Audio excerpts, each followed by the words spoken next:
צהריים טובים, ברוכים הבאים לתוכניתן. תוכניתן? צהריים טובים. ויטה, אני רעבה, תאיצי. ריטה וויטה, ועוד מעט תהיה המבורגריטה. שעה ורבע בערך לוולף נייטס? שעה ורבע לוולף נייטס, והאגדיר המתינו בשקט על השולחן שלי. 50 דקות לקח לאגדיר, ושפו להם. תפסיקי לאכול, היא אוכלת, תפסיקי לאכול. אני רוצה שתשימי את ההמבורגר הזה, ליד ההמבורגר חבר שלו. הערה לוולף נייט. יופי, הזמנו כל הזירו, הבאתם לנו אותה, אבל מה אנחנו אומרים לעשות איתה? איזה תסכול, וואו. רגע, אבל תאכלי כמו אסתי גינסבורג, בסדר? בוא נעשה את זה בסלואו מושן. איך היא אוכלת? תראי, חתך לי חצי כלום בכלום.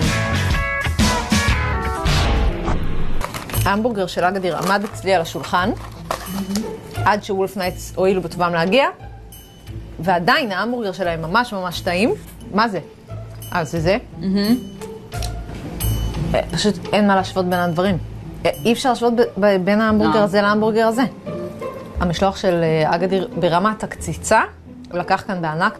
הלחמניה, לוקחת את הלחמניה של וולף נייטס, ואפילו התוספות כאילו. אם אני עכשיו צריכה להכריע עם מה אני רוצה לסיים את הצהריים האלה, אז אני אאלץ לשים את וולף נייטס בצד, ולקחת חדר עם אגדיר.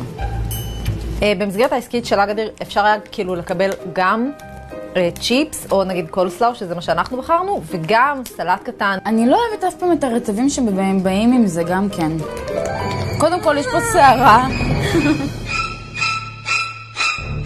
לא, הדבר הכי נורא שאפשר לעשות במשלוח, באמת הכי נורא. למרות שבאמת בשלב הזה בא לי להפסיק לאכול, כי לא בא לי לאכול אחרי שיש שערה בתוך אוכל, אני איתם את זה.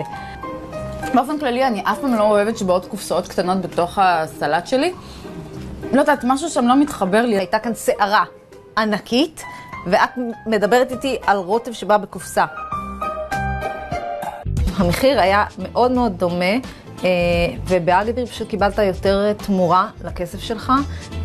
10 שקלים דמי משלוח לוולף נייטס, באמת, כאילו, מה? לעומת זאת, אגדיר 76 שקלים, שזה יקר יחסית לעסקית, אבל עדיין, יותר שווה.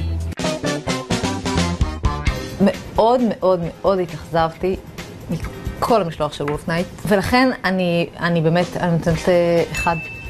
מבחינתי זה אחלה משלוח, והוא גם מאוד טעים, אני נותנת לו את מלוא הציון 5. הייתי נותנת לאגדיר את מלוא הניקוד אם לא הייתי מוצאת שערה. השערה הזו היא טלטלה אותי, כי אז היא גרמה לי להרגיש שאני באמת לא יודעת מה אכלתי בהמבורגר הזה שהיה נורא טעים, אבל אלוהים, באמת, אגדיר לקחו כאן בענק. שפו, מה אני אגיד לך? שמפו.